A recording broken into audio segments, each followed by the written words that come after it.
Media మిత్రులందరికీ నా నమస్కారాలు.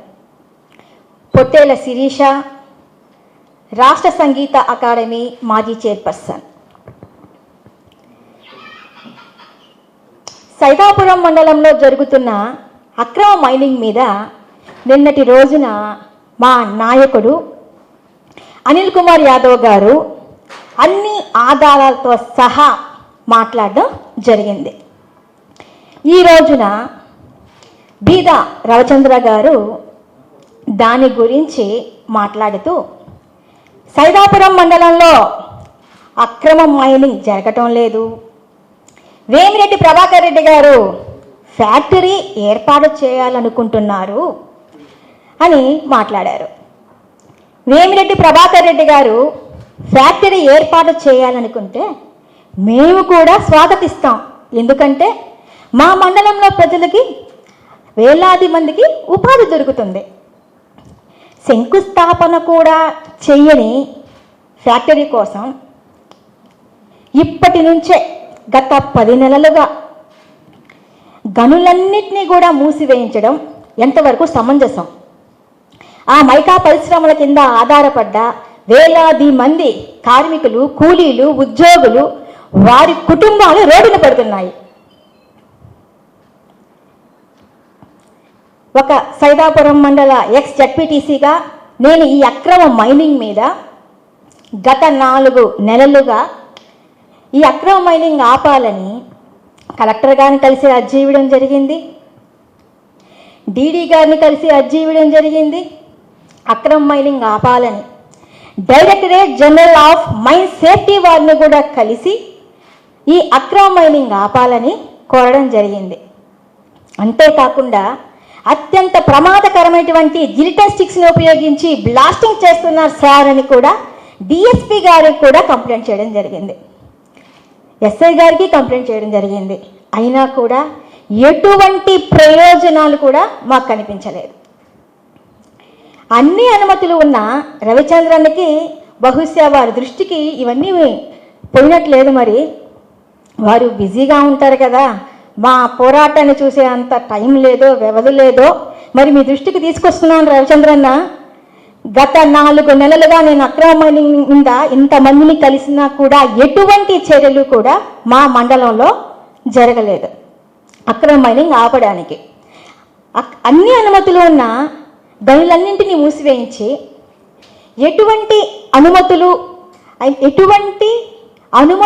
లేనటువంటి గనుల్లో మీరు చెప్తున్నారే వేమిరెడ్డి ప్రభాకర్ రెడ్డి గారు వాళ్ళ అనుచరులు మైనింగ్ చేస్తున్నారు. బహుశా ఇది మీ దృష్టికి రాకపోవచ్చు. విపిఆర్ గారు మీ గనులన్నీ కూడా ఓపెన్ చేయాలంటే ఒకటే చెప్తున్నారు. అనుమతులు ఉన్న వారికి చెప్పే మాట, మీ గనులు ఓపెన్ చేయాలంటే మీ గనుల్లో ఉన్న మెటీరియల్ నాకే ఇవ్వాలని హుకుం జారీ చేశారు. రవిచంద్రన్న, ఇది ఎంతవరకు సమంజసం నేను అడుగుతున్నా. రవిచంద్రన్న, మీరేమో ఇక్కడ విపిఆర్ గారు ఫ్యాక్టరీ కట్టాలనుకుంటున్నారు అని మీరు చెప్తున్నారు, కానీ లక్ష్మీ క్వార్ట్ కంపెనీ పైన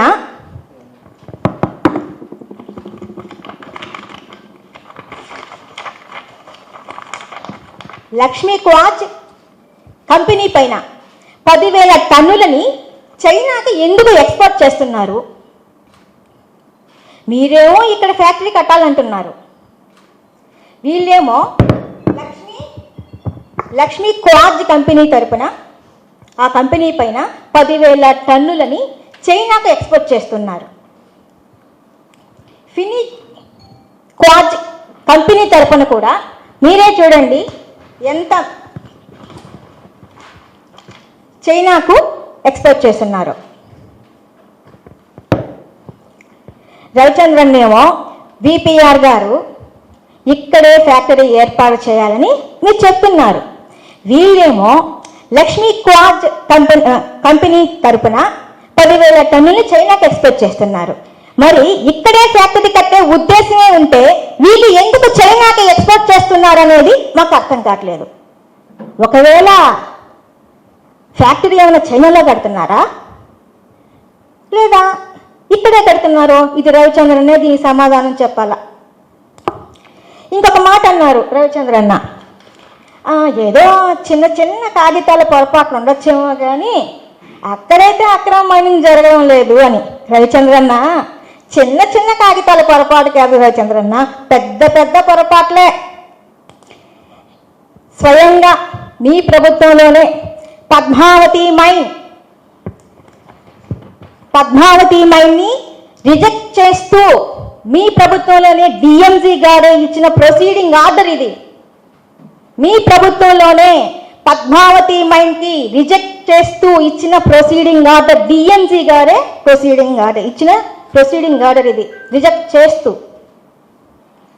నెక్స్ట్ సిద్ధి వినాయక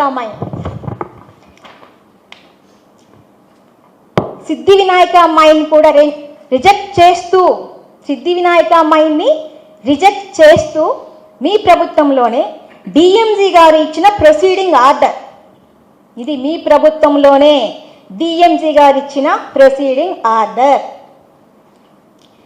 ఇవన్నీ కూడా 50 సంవత్సరాలు పూర్తి అయిపోయినవే రవిచంద్రన్న, ఇవన్నీ కూడా 50 సంవత్సరాలు పూర్తయిపోయినవే.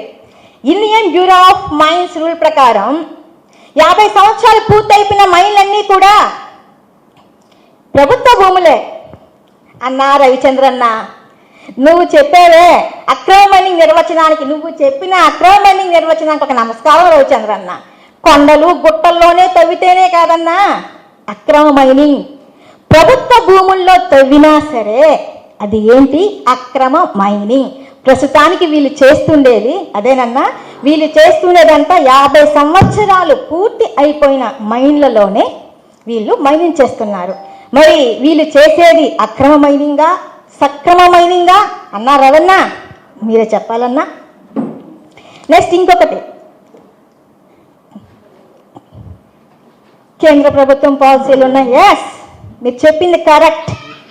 కేంద్ర ప్రభుత్వం పాలసీ, భారత ప్రభుత్వ గనుల మంత్రిత్వ శాఖ వారు ఏం చేశారంటే క్వార్ట్జ్ని మేజర్ మినరల్గా ప్రకటించారు. కాబట్టి 50 సంవత్సరాలు పూర్తి అయిపోయిన మైన్లలో ఎటువంటి అక్రమ మైనింగ్ జరగకూడదు. ఎంఎండిఆర్ చట్టం 1957 ప్రకారం అవన్నీ కూడా రెవెన్యూ డిపార్ట్మెంట్ హ్యాండ్ ఓవర్ చేసుకోవాలి.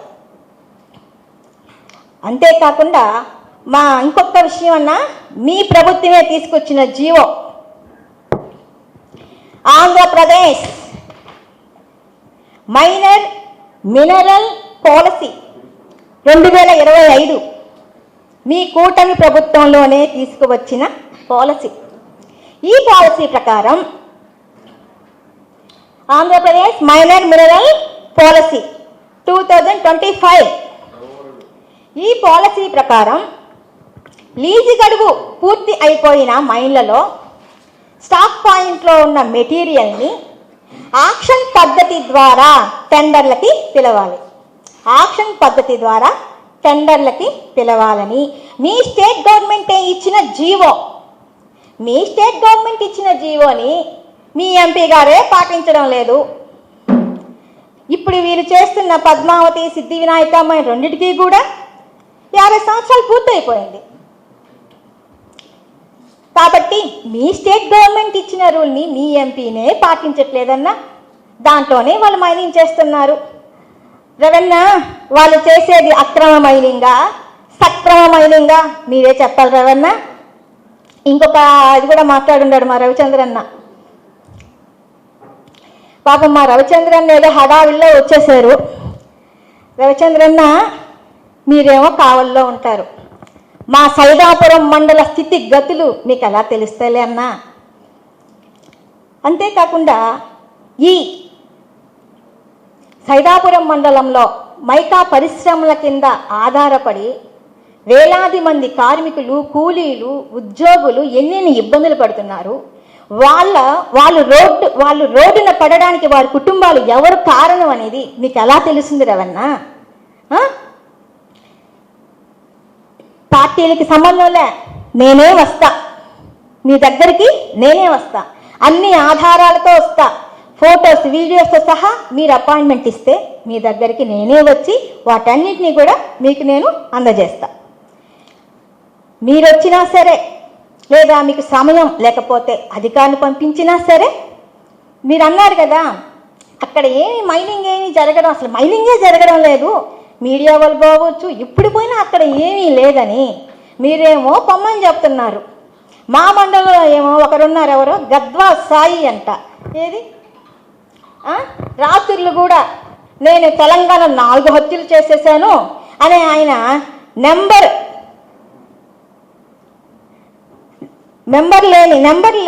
ప్లేట్ లేకుండా ఆయన కారులో తిరుగుతా భయభ్రాంతులు చేస్తున్నాడన్న. మీరు చెప్పిన ప్రకారం మేమందరం పోతామన్నా రవిచంద్రన్న, మీరు చెప్పారు కదా మీకేం భయం లేదు, అసలు ఏం జరగట్లేదు, వెళ్ళొచ్చు రావచ్చు అని. ఛానల్ 9 వాళ్ళు కూడా వెళ్ళారు, అసలు ఏం జరుగుతుంది అక్కడ అని వెళితే మీడియా వాళ్ళని కూడా లోపలికి అలో చేయలేదు. మీడియా వాళ్ళని ఆపి చెక్ చేసి బెదిరింపులకు గురి చేసి పంపించేస్తున్నారని.